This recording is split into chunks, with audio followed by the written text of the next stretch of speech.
구약성경 402쪽 룻기 1장 11절부터 18절입니다. 주신 말씀을 교독하시면서 살아계신 하나님의 음성을 듣겠습니다. 나오미가 이르되 내 딸들아 돌아가라. 너희가 어찌 나와 함께 가려느냐? 내 태중에 너희의 남편 될 아들들이 아직 있느냐? 내 딸들아 되돌아가라. 나는 늙었으니 남편을 두지 못할지라. 가령 내가 소망이 있다고 말한다든지 오늘 밤에 남편을 두어 아들들을 낳는다 하더라도 너희가 어찌 그들이 자라기를 기다리겠으며 어찌 남편 없이 지내겠다고 결심하겠느냐? 내 딸들아 그렇지 아니하니라. 여호와의 손이 나를 치셨으므로 나는 너희로 말미암아 더욱 마음이 아프도다 하매 그들이 소리를 높여 다시 울더니 오르반은 그의 시어머니에게 입 맞추되 룻은 그를 부쫓았더라. 나오미가 또 이르되 보라 내 동서는 그의 백성과 그의 신들에게로 돌아가나니 너도 너의 동서를 따라 돌아가라 하니 룻이 이르되 내게 어머니를 떠나며 어머니를 따르지 말고 돌아가라 강권하지 마옵소서. 어머니께서 가시는 곳에 나도 가고 어머니께서 머무시는 곳에서 나도 머물겠나이다. 어머니의 백성이 나의 백성이 되고 어머니의 하나님이 나의 하나님이 되시리니 어머니께서 죽으시는 곳에서 나도 죽어 거기 묻힐 것이라. 만일 내가 죽는 일 외에 어머니를 떠나면 여호와께서 내게 벌을 내리시고 더 내리시기를 원하나이다 하는지라. 나오미가 룻이 자기와 함께 가기로 굳게 결심함을 보고 그에게 말하기를 그치니라. 아멘, 아멘. 여러분, 창밖으로 흐르는 5월의 햇살은 아름다운데 이상하게도 우리가 어머니, 아버지라고 부르기만 하면 우리의 마음 한켠이 먹먹해 올 때가 있죠. 아직 어머니, 아버지가 살아계신 분도 계시지만 이제 더 이상 얼굴을 배울 수 없고 찾아가서 맛있는 거 사드릴 수도 없이 그리운 분을 또 먼 곳으로 보내버린 분들이 훨씬 많이 있을 것입니다. 오늘 우리가 펼쳐든 룻기서는요, 한 가문의 몰락과 상실로 시작하고 있어요. 베들레헴 사람 엘리멜렉 이야기인데요, 베들레헴 그 뜻은 떡집입니다. 떡집. 그런데 떡집이란 이름에 걸맞지 않게 베들레헴에 흉년이 찾아왔죠. 그런데 이방 땅 모압에는 곡식이 있다 이런 소문을 들었는지 엘리멜렉이 그 아내 나오미와 기럨과 말론 두 아들과 함께 베들레헴을 떠나게 됩니다. 그런데요, 풍요를 찾아 떠난 이방 땅 모압에서 아내였던 나오미에게 어떤 일이 일어났습니까? 남편을 잃었습니다. 두 아들도 땅에 묻어야 했습니다. 텅 빈 가슴으로 모압의 거친 들판을 바라보던 한 여인의 굽은 등을 생각해 보세요. 남편의 무덤에 앉아서 왜 먼저 갔냐고 하염없이 눈물을 흘렸지 않았겠습니까? 그녀의 인생은 물기 하나 없는 메마른 광야와 같았을 겁니다. 그런데 오늘 본문은 그 절망의 끝자락에서요, 기적 같은 며느리의 고백이 나옵니다. 어떤 고백입니까? 우리가 이제 구약 성경에서 굉장히 아름다운 고백이 바로 룻기 1장 16절인데 거기에 보면 하반절에 이런 고백이 있죠. 어머니의 하나님이 나의 하나님이 되시리니. 이방 여인 룻의 마음을 이토록 강렬하게 사로잡은 것은 무엇이었을까요? 나오미라는 한 여인의 삶에 어떤 향기가 배어 있었길래 과부인 젊은 룻이 어떻게 어머니를 따라서 가겠다고 그렇게 결단을 했을까요? 이것을 한번 통해서 오늘 우리에게 주시는 교훈을 나누기를 원합니다. 첫 번째, 우리가 주목해야 될 것은요, 룻이 시어머니를 따라 나선 근본적인 동력이 바로 경험된 사랑에 있다는 것입니다. 사랑받는 자의 영혼에 새겨진 하나님의 사랑. 우리가 흔히 고부 갈등을요, 인류 역사에서 풀 수 없는 난제라고들 이야기하지 않습니까? 그런 경우가 있습니다. 영양가 많은 시금치를 시자 들어간다고 안 먹는 며느리들도 종종 있다고 하더라고요. 그리고 책을 그렇게 좋아해서 책방을 들렸는데 겉표지가 너무 아름답고 예뻐서 집어들었는데 시집이에요. 그래서 그냥 버려두고 또 나왔다는 우스운 이야기고 있지 않습니까? 그런데 룻과 나오미의 관계는요, 그런 세속적인 문법으로는 이해할 수 없는 것이죠. 룻이 시어머니를 따라 베들레헴으로 가겠다는 결단은요, 단순히 며느리의 의리를 지키겠다는 것이 아니에요. 왜냐하면 이미 나오미도 남편을 잃었고 자신도 남편을 잃었어요. 젊은 과부입니다. 아이도 없어요. 그런데도 따라 나서겠다는 것은요, 자신의 미래와 생존을 모두 건 도박에 같은 결단입니다. 한 젊은 과부 며느리가 한 또 시어미 과부를 따른다는 것은 얼마나 처량하고 어려운 일입니까? 이것은 사랑받지 않고서는 불가능한 일입니다. 오늘 그 답이 나오미의 언어 속에 숨겨져 있는데, 오늘 우리가 11절부터 읽었죠. 11절, 12절, 13절에 보면 각각 며느리들을 향해서 나오미가 내 딸들아, 내 딸들아, 내 딸들아 이렇게 이야기하고 있어요. 시어머니가 며느리를 이렇게 부르는 것은 굉장히 이례적인 일입니다. 이것은 단순한 호칭이 아니에요. 나오미는 며느리들을 자기의 시종 들고 또 밥 차려주고 그리고 또 빨래하고 집 청소하는 그런 일꾼들로 보는 것이 결코 아니었어요. 한 사람의 존중받아야 할 인생으로 본 것입니다. 보통 사람은요, 고통을 당하면 다른 누구인가에게 원인을 돌리기 십상입니다. 원망의 대상을 찾고 싶어 하지요. 나오미의 집안이 바로 그런 형편이었어요. 모압 땅에 갔더니 멀쩡하던 남편이 갑자기 죽었어요. 두 아들도 며느리들 들이자마자 죽어버렸어요. 얼마나 핑계하기 좋습니까? 사극에부터 보통 보면 깐깐한 시어머니가 며느리들을 잡으면서 잘못 사람 들여서 우리 집안이 이렇게 망하게 되었다고 막 그렇게 한 것 가끔 봤죠. 그런데 나오미는 그렇게 하지 않았어요. 룻기 1장 13절 하반절을 보면요, 여호와의 손이 나를 치셨으므로 나는 너희로 말미암아 더욱 마음이 아프도다. 나오미는 남편이 죽고 두 아들이 모두 죽었는데 자신의 그 불행의 무게를 며느리들에게 돌리는 것이 아닙니다. 하나님께서 나를 치셨긴 하지만 너희들 처지 생각하니까 내 마음이 더 아프구나. 오히려 며느리들의 처지를 걱정해주고 염려하는 것이죠. 이것이 바로 성경이 말하는 하나님의 사랑, 헤세드, 인자, 인애입니다. 헤세드는 조건이 좋아서 베푸는 친절이 결코 아닙니다. 하나님의 조건 없는 사랑, 이것이 바로 하나님의 헤세드이지요. 어느 며느리의 이야기입니다. 결혼한 지 얼마 되지 않아서 친정어머니가 큰 병에 걸렸어요. 그런데 병원비와 수술비가 급히 필요했지만 형편이 넉넉하지도 않았어요. 며느리는 친정에 가서 어쩔 수 없이 어머니 간병하면서 하루하루 막 지쳐가는 것입니다.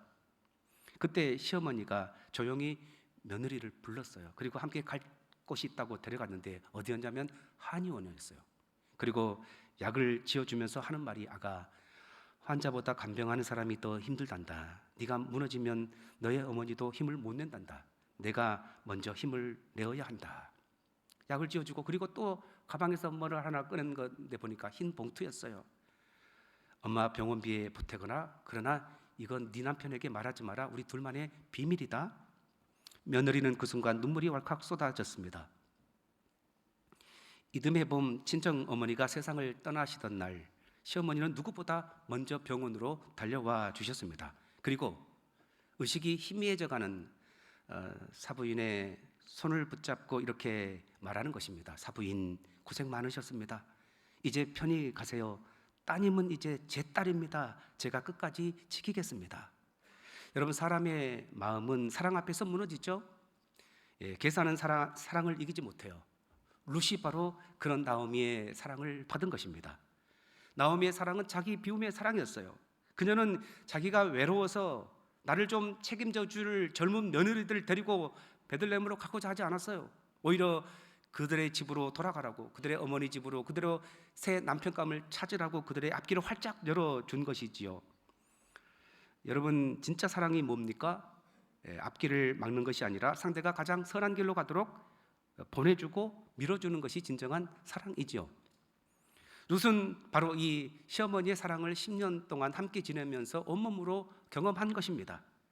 나오미의 손끝에서 느껴지는 따스함, 끼니를 챙겨주던 어머니, 그리고 슬픔 속에서도 결코 미소를 잃지 않던 꿋꿋함, 이것을 보면서 나오미는 굳게 결심한 것입니다. 그래서 룻이 그렇게 결심한 겁니다. 그래서 룻의 고백은요, 하루아침에 나온 감정이 아니었어요. 어머니가 가시는 곳에 나도 가고 어머니가 죽는 곳에서 나도 죽겠습니다. 어머니의 백성이 나의 백성이 되고 어머니의 하나님이 나의 하나님 되기를 원합니다라는 것은요, 단순한 감정이 아니에요. 나오미가 오랜 세월 흘려보낸 사랑의 열매였던 것입니다. 여러분, 오늘 우리는 어떻습니까? 여러분, 부모로서 자식들에게 효도하기를 강요하고 계신 분 계세요? 혹은 자녀로서 당당히 어머니가 나를 낳았으니까 책임져 줘야죠, 막 이렇게 요구하고 있지는 않습니까? 진정한 사랑은 받을 권리를 챙기기보다도 먼저 사랑을 베푸는 것이죠. 특별히 우리 믿음의 사람은 어떻습니까? 자녀들, 부모, 남편, 아내, 또 이웃에게 우리가 받은 사랑을 흘려 보내줄 때에 하나님께서 자연적으로 또 그들 가운데 역사하게 될 것입니다. 그래서 자녀들이 혹은 부모가 우리를 통해서 사랑을 받고 있는 존재구나, 나는 존중이 여김을 받고 있다, 이런 확신이 들도록 오늘도 주님의 사랑을 흘려보낸다면 하나님께서 크게 기뻐하실 줄 믿습니다. 두 번째로 룻의 고백은 나오미의 삶으로 번역된 신앙에서 기원했습니다. 고난의 벼랑 끝에서 증명된 삶의 신앙이죠.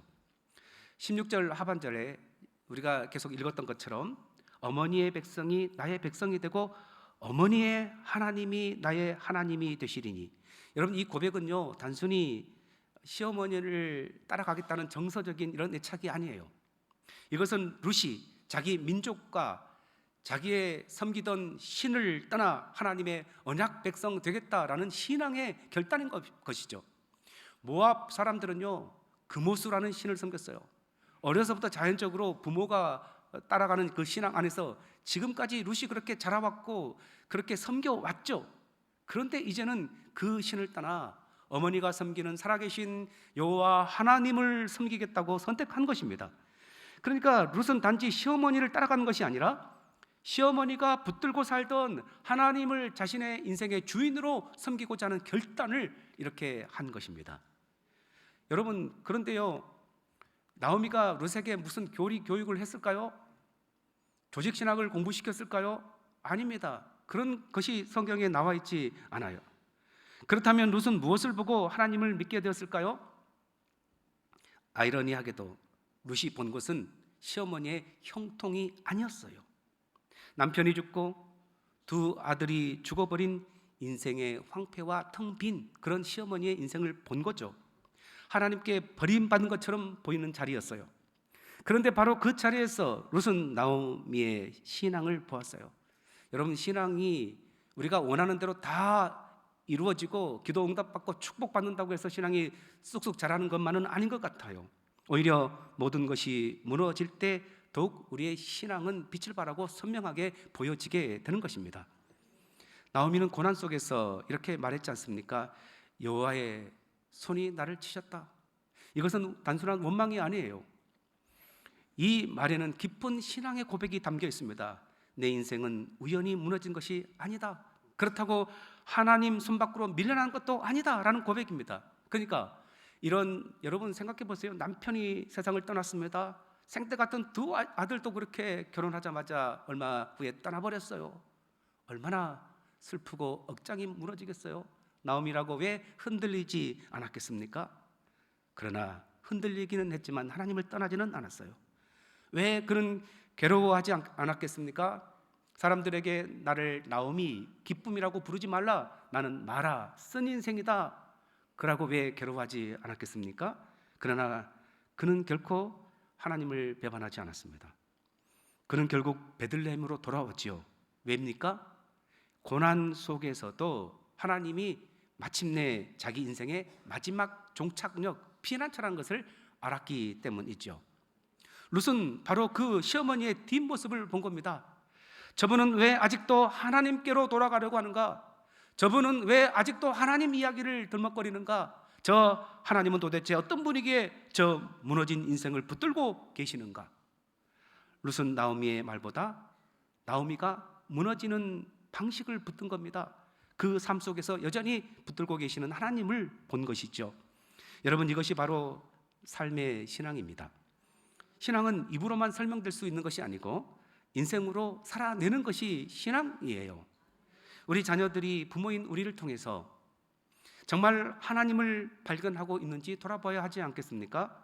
우리가 예배는 드리지만 돈 앞에서 세상 사람들과 똑같은 자세를 취한다면, 우리가 작은 손해에도 분노하고 자존심 하나 다스리지 못하고 계속 헐뜯고 비난하고 그렇게만 살아간다면 우리의 삶에서 자녀들은 하나님을 발견하기보다는 세상의 이치를 발견하기 쉬울 겁니다. 반면에 우리가 완벽하지는 않아도 넘어졌지만 다시 기도의 자리로 돌아오고, 우리가 눈물 속에서도 다시 찬송하며 흔들리지만 또 하나님께 방향을 돌리는 모습 속에서 자녀들은 그 뒷모습 속에서 하나님을 향한 믿음을 발견하게 될 줄 믿습니다. 여러분, 룻을 변화시킨 것은 나오미의 완벽함이 아니었죠. 하나님께 다시 돌아가는 그 신실함이었습니다. 그래서 부모의 신앙은 결국 삶으로 남는 거죠. 어렸을 때에 어렴풋하게 우리 집이 너무 가난했는데 어머니가 끝까지 신앙을 지키면서 우리를 키워주던 모습, 힘들 때 찬송 부르면서 일어나시던 모습, 분명히 억울한 일 당하는 것을 내가 보기도 좀 느껴지는데 그럼에도 불구하고 비난하거나 또 그것을 공론화시키지 않고 기도하면서 이겨내던 모습, 그것이 자녀의 영혼 속에 오래 남는 법입니다.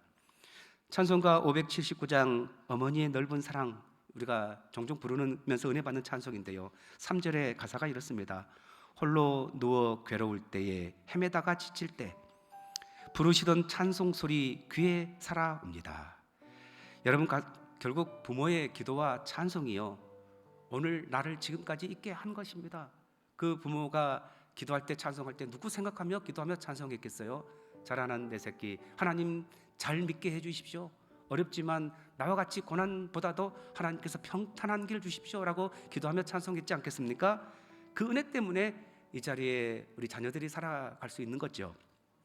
에베소서 2장에는요 예수 그리스도께서 막힌 담을 십자가로 흐셨다고 말씀하고 있어요. 그 십자가가 바로 하나님과 인간 사이에 막힌 죄의 담을 완전히 허물어 버린 겁니다.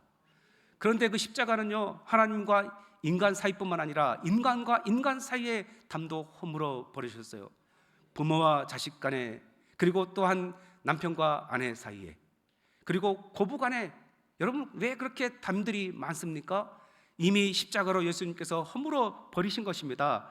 그래서 우리가 신앙의 전수는 단순한 정보 전달이 아니라 생명의 전달인 것입니다. 믿음으로 내가 살아가는 모습을 자녀들이 본다면, 이웃이 본다면 하나님 살아계시는구나 라고 주께로 돌아오게 될 줄 믿습니다. 오늘 이 자리에 계신 부모 세대 계시죠? 자녀들에게, 우리 자녀들이 공부 잘해서 좋은 대학 가고 직장 생활 잘해서 그리고 또 좋은 결혼 생활해서 행복하게 살아가는 것, 이거 다 원하는 것 아닙니까? 그렇게 해야 되지요. 그러나 더 중요한 것이 무엇입니까? 우리 속에 살아계신 하나님을 보여주고 자녀들도 똑같이 우리처럼 신앙생활 하는 것입니다. 우리가 폭풍 같은 세월 속에서도 끝까지 하나님을 붙든다면 우리 자녀들도 삶의 어려움이 오고 고난이 오고 유혹이 오겠지만 부모님이 믿음으로 걸어갔던 그 길을 터벅터벅 한 발자국 한 발자국 주님 붙들고 살아가게 될 줄 믿습니다. 마지막으로 룻의 사랑은요 고귀한 고백에만 머물지 않고 일상의 수고로 이어졌어요. 사랑은 끝까지 행동하는 것입니다. 룻의 결단, 어머니의 하나님이 나의 하나님 되기를 원합니다, 이런 마음으로 이제 베들레헴에 도착했죠. 그런데 그들을 기다리는 것은요 환영 인파가 아니었어요. 굶주림이었습니다. 배고픔이었죠. 그래서 이때 룻이 어떻게 했습니까? 룻기 2장에 보면 그는 다음날 바로 밭으로 나갔습니다. 이삭 줍기 위함이었어요. 여러분, 이삭 줍기는요 사회에서 가장 가난하고 소외된 사람들이 구걸하듯 남의 밭에 가서 추수하고 남은 그 이삭 다 떨어진 것 중에서 몇 가지를 줍는 거였어요. 한번 낯선 땅에서 이방 여인이 무시와 수모 속에서 이삭 줍는 것을 생각해 보세요. 룻기 2장 7절 하반절은 이렇게 기록하고 있습니다. 아침부터 와서는 잠시 집에서 쉰 외에 지금까지 계속하는 중이니이다. 여러분, 룻은 사랑을 말로만 하지 않았어요. 행동으로 증명해 보였어요. 어머니의 하나님이 나의 하나님 되기를 원합니다. 이것이 신앙적인 결단이라고 했잖아요. 인생을 하나님께 걸었어요. 그렇다면 하나님 앞에서 말로만 신앙생활을 하는 것이 아니에요. 믿음으로 살고자 했다면 신앙으로 보여주는 것이죠. 하나님을 믿는다는 것은 결국 사랑하는 사람을 끝까지 돕는 것이고 책임지는 것이죠. 롯은 몸으로 보여줬어요. 여러분, 참된 신앙은 반드시 삶으로 흘러가는 것입니다. 내가 하나님을 사랑하고 믿습니다 하면서 아내를, 남편을 사랑하지 못하고 부모를 공경하지 못하고 자녀를 주님의 사랑으로 훈계하지 못하는 것은 잘못된 신앙이라는 거죠. 오늘 본문에서 롯은 시어머니를 위해서 2달 동안, 그러니까 보리 추수가 끝날 때까지, 그리고 밀 추수가 끝날 때까지 하루도 쉬지 않고 아침부터 저녁까지 온 몸으로 땀 흘리면서 이삭을 주었어요. 얼마나 힘들었는지 몰라요. 그래서 저녁에 룻이 가지고 온 한 에바의 보리를 보면서 시어머니가 무엇을 느꼈겠어요? 하나님은 사랑하는 내 자부 룻을 통해서 나를 이렇게 사랑하는구나. 이 한 에바의 보리는 단순한 곡식이 아니라 며느리의 땀과 사랑이 깊숙이 스며 있는 것이구나 라는 것을 깨달았지 않겠습니까? 여러분, 룻의 사랑은 또 어떻게 표현됐을까요? 룻은 시어머니의 말에 귀를 기울였어요. 여러분, 시어머니 말이라고 다 듣기에 좋았을까요? 마음에 들지 않는 것도 있었을 겁니다. 이치에 맞지 않는 것도 있었을 겁니다. 가장 큰 것 중에 하나가 추수할 때에 타작마당에 있는 보아스에게 다가가는 거였어요. 목욕 제기하고 좋은 옷 입고 보아스가 누울 때 그 발치에 가서 누우라는 것이었어요. 여러분, 어떻게 여자가 외간 남자의 발치에 누울 수 있습니까? 그래서 룻이 얼마든지 싫습니다, 내가 어머니를 위해서 이삭은 죽겠지만 남자의 발치에 눕지는 않겠습니다, 거절할 수도 있었겠지만 룻은 그렇지 않았어요. 어머니를 통해서 하나님께서 말씀하신 것을 그가 순종했어요. 그리고 어머니의 말씀대로 내가 다 행하겠습니다 라고 갔지요.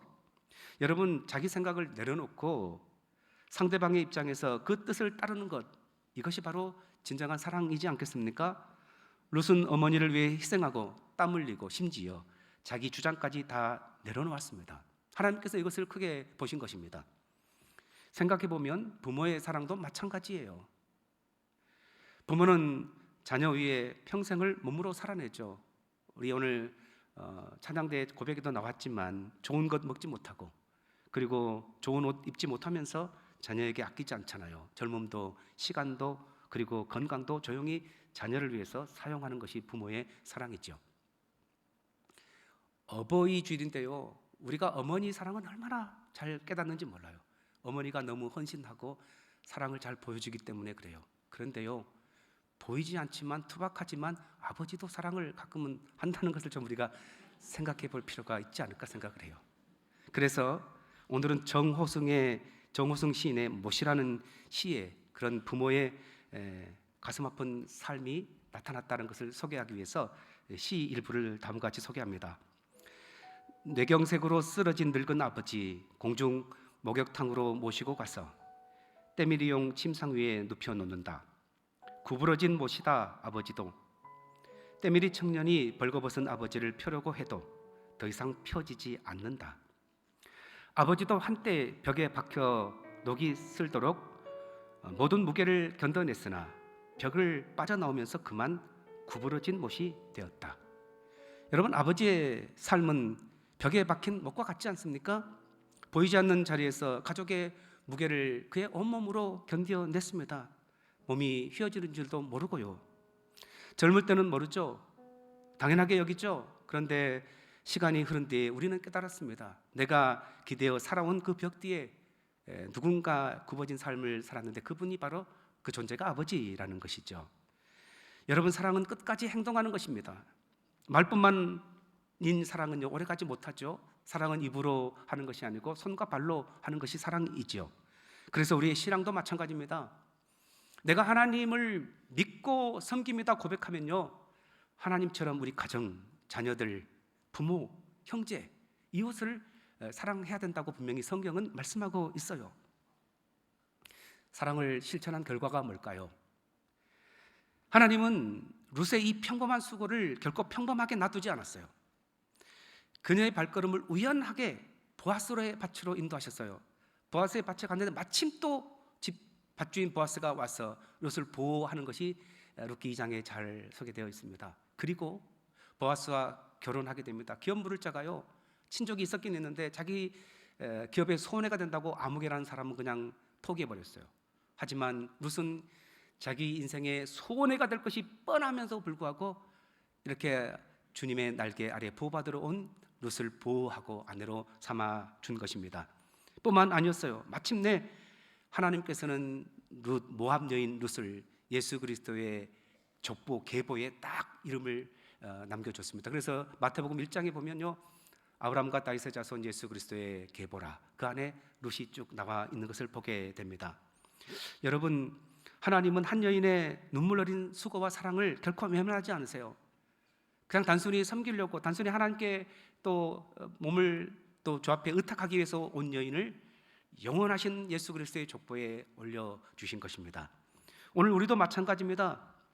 나에게 섬기라고 또 보내주신 부모님, 또 양육하라고 보내주신 자녀들, 그리고 남편과 아내, 혹은 우리 가족, 짐이 될 것처럼 보이지만 그럼에도 불구하고 손해가 날지라도 하나님 사랑하는 마음으로 섬기고 희생한다면 하나님께서는요, 어떠한 은혜를 주십니까? 이제 룻에게서 오벳이라는 아들이 태어났을 때에 베들레헴 여인들은요, 나오미에게 이렇게 말합니다. 7 아들보다 귀한 며느리가 낳아준 아들, 이렇게 이야기하고 있어요. 7은 완전 수죠. 아들이 줄 수 있는 가장 큰 은혜와 사랑보다도 며느리의 사랑이 귀하다라는 고백입니다. 오늘 우리도 룻처럼 하나님께서 불러주셨어요. 어떻게 하라고요? 사랑하고 섬기라고. 왜요? 하나님을 믿으니까. 말씀을 맺습니다. 오늘 우리는 룻의 고백 앞에 서 있어요. 어머니의 백성이 나의 백성이 되고 어머니의 하나님이 나의 하나님이 되시리니. 이 짧은 문장에는 나오미의 고난과 사랑이 들어있고요, 그리고 룻의 헌신적인 사랑, 그리고 특별히 하나님께서 한 가정을 붙드신 은혜의 역사가 고스란히 다 남겨져 있죠. 어버이 주일을 맞이해서요, 어버이신 우리 또 부모인 여러분에게 다시 한번 묻습니다. 여러분의 자녀가 여러분의 삶을 보며 하나님을 믿고 싶어 합니까? 여러분의 뒷모습 속에서 비록 고난이 있고 힘들지만 다시 신앙 안에서 기도함으로, 찬송함으로 꿋꿋하게 하나님을 붙드는 모습, 그래서 진심으로 자녀를 축복하며 고난 중에도 예배 자리를 지키는 그 묵직함의 신앙의 무게를 보여주고 있습니까? 자녀이신 성도 여러분, 룻처럼 행하십시오. 사랑은 단순히 머리로, 입으로만 하는 것이 아니고 손과 발로 하는 것입니다. 하나님께서는요, 우리가 전화 한 통화, 그리고 용돈 좀 드리고 조그만 걸로 섬겼지만 이것을 영원토록 기억해 주십니다.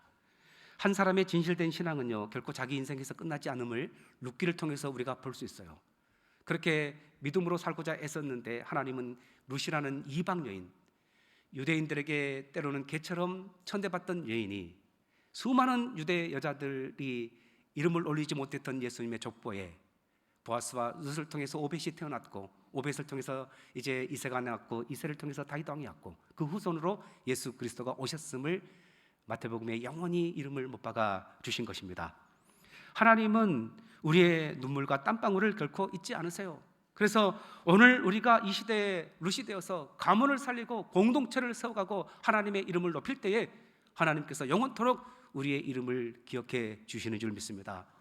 가정의 달, 특별히 어버이 주일에 어버이인 우리가, 자녀인 우리가 어떠한 모습으로 서로 사랑하며 하나님을 잘 섬겨야 될지를 또 기억하고 묵상하는 복된 시간들이 되시기 바랍니다. 기도하겠습니다. 아버지 하나님, 나오미의 사랑이, 그 헤세드가 룻을 변화시켰고 룻의 섬김과 사랑으로 하나님께서 사용하셔서 예수 그리스도께서 이 땅에 오시는 그 귀한 계보에 들게 하셨음을 보게 됩니다. 우리는 당연히 부모를 공경하고 당연히 자녀들을 본능적으로 양육해야 된다고 생각하고 있지만, 모든 생명의 근원 되시고 우리에게 가장 좋은 것 주시는 하나님을 섬김으로 하나님을 믿기 때문에 우리가 사랑을 실천하겠다고 다짐할 때에 하나님은 우리의 수고와 땀방울과 헌신을 영원토록 기억해 주시는 분이심을 알게 되었습니다. 룻의 결단, 나오미의 사랑, 하나님 앞에서 보아스의 이런 헌신, 이 모든 것들이 우리의 신앙의 열매가 되어 하나님께 큰 영광 올려드리는 주의 자녀들 되게 하여 주시옵소서. 예수님 이름으로 기도하옵나이다. 아멘, 아멘.